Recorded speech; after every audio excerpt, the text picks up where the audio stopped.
O objetivo deste vídeo é apresentar o projeto final de modernização da PAP Rações, na disciplina de Projeto de Sistemas de Produção 4, do professor Sanderson César Macedo Barbalho, com as correções apontadas pelo professor.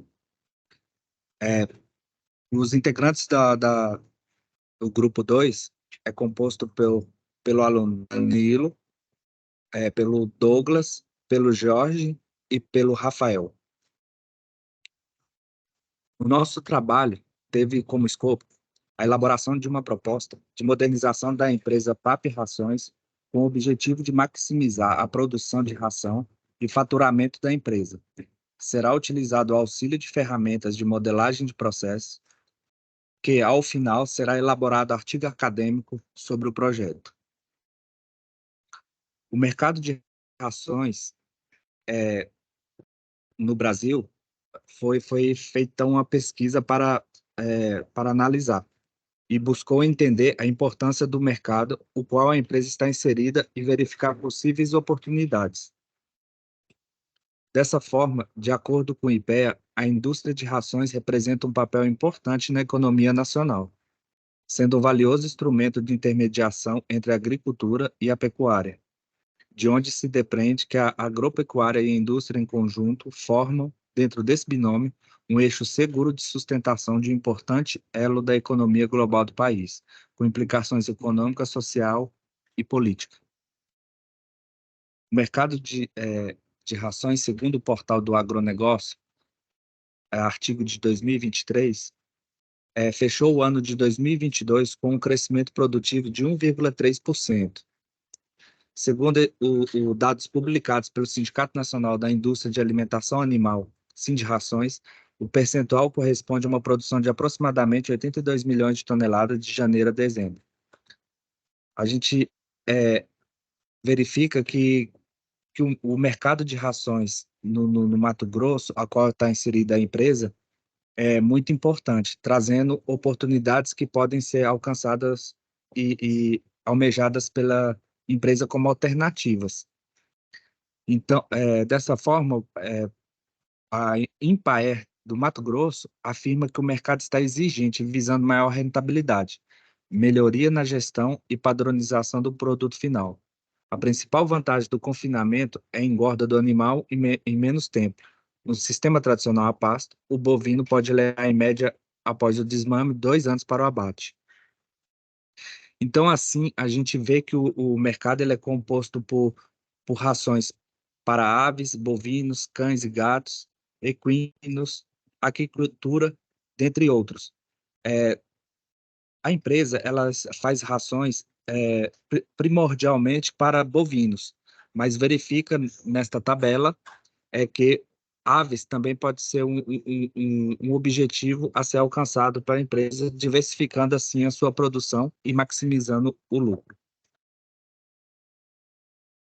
Tá. Agora falando um pouco mais, já entrando na PAP Rações, né, na empresa que a gente analisou e está fazendo o projeto, a gente trouxe umas imagens, né, como não é uma empresa aqui de Brasília, para a gente tentar ilustrar como é que ela funciona. Essa daí é a parte de entrada da empresa.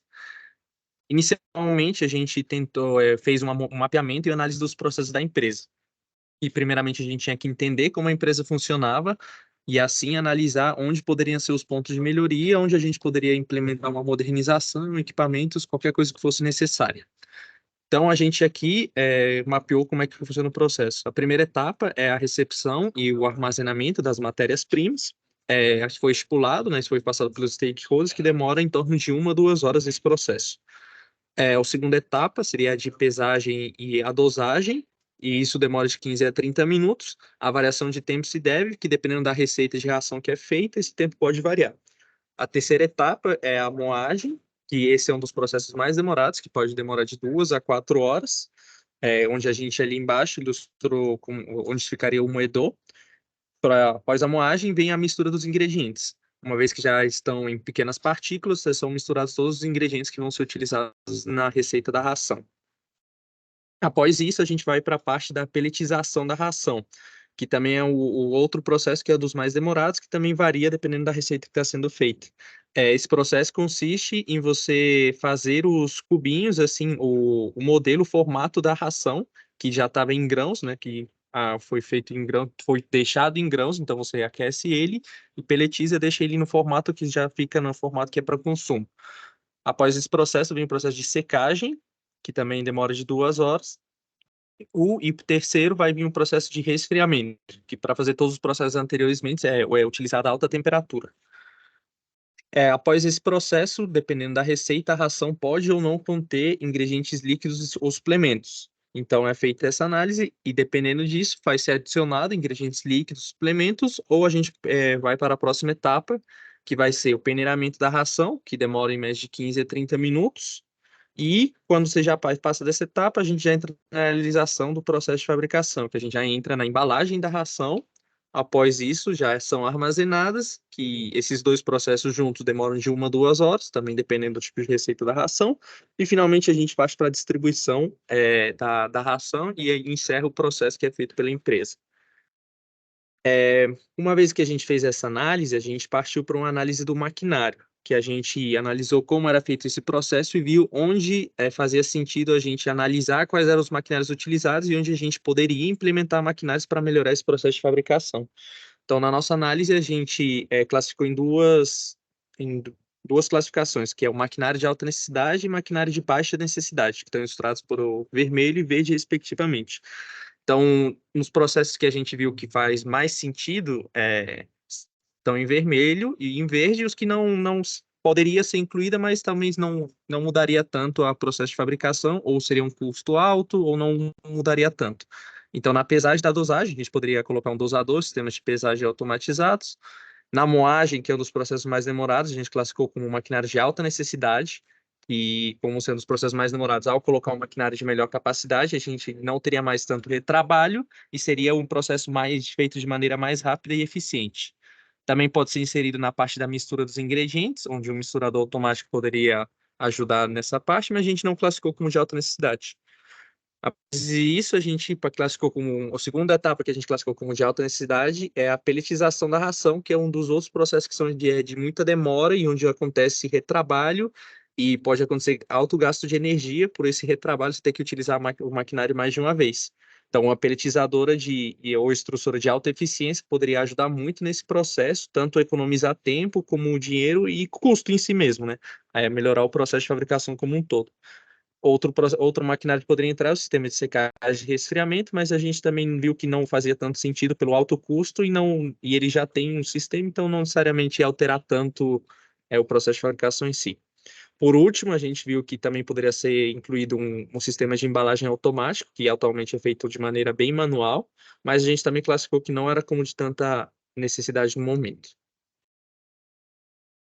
É, o nosso projeto oferece como duas alternativas para tornar eficiente a fase de moagem e a fase de pelletização, duas máquinas, sendo que cada uma atuará em cada fase do processo de fabricação da ração. O moedor automático que é oferecido, ele tornará eficiente a moagem. Consiste no moedor automático, permite uma moagem mais eficiente e consistente nas matérias-primas, resultando em partículas de tamanho uniforme. Isso melhora a qualidade da mistura e a homogeneidade da ração. Ele tem um controle preciso na granulometria, redução de desperdícios e aumento da produtividade. Com a automação, acelera o processo de moagem, contribuindo para um aumento na produtividade e na capacidade de produção. O moedor automático, como ilustrado no slide, podemos observar que esse modelo ele traz esses benefícios citados anteriormente. A outra máquina, como sugestão para a fase de pelletização, ela vai trazer uma produção padronizada de pellets, controle de temperatura e pressão, uma eficiência energética. Máquinas automatizadas geralmente são projetadas para operar de maneira mais eficiente do ponto de vista energético, contribuindo para a redução dos custos operacionais a longo prazo, melhoria na qualidade do produto e facilidade de monitoramento. A pelletização, como falado anteriormente, ela consiste na mistura dos ingredientes para a ração, transformando em grãos menores para o consumo final do animal que vai ser oferecido. Também como parte do escopo do projeto, a gente fez a avaliação da viabilidade econômico-financeira do financiamento para as máquinas e equipamentos que a gente propôs, né?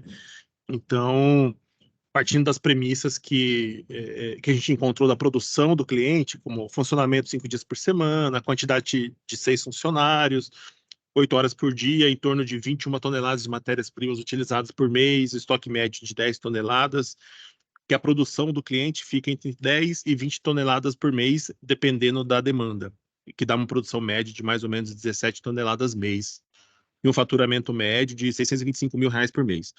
Com base nessas informações e mais as demonstrações financeiras que a empresa trouxe, 2022 e outubro de 23, mais os investimentos que estão previstos, dependendo da aquisição das duas máquinas, que pode ser de 300 mil a 500 mil reais, e usando como premissa que ele vai ter uma diversificação maior de produtos, uma elevação da produção e, eventualmente, um aumento da produtividade, a gente estimou aqui que a produção do cliente passaria para em torno de 15 a 25 toneladas por mês.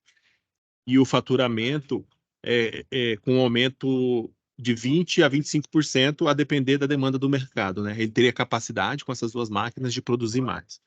Com base nessas premissas, a gente estimou aqui quais seriam os resultados da análise econômico-financeira da empresa, que aí trouxe um valor presente líquido para a gente de R$ 1,5 milhão no período projetado, né?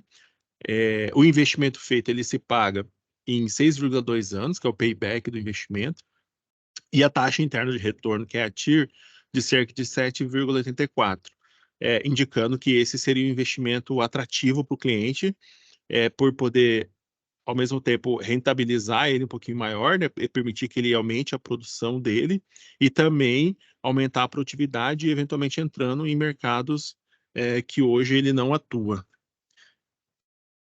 Acho que era isso que a gente queria demonstrar. Obrigado.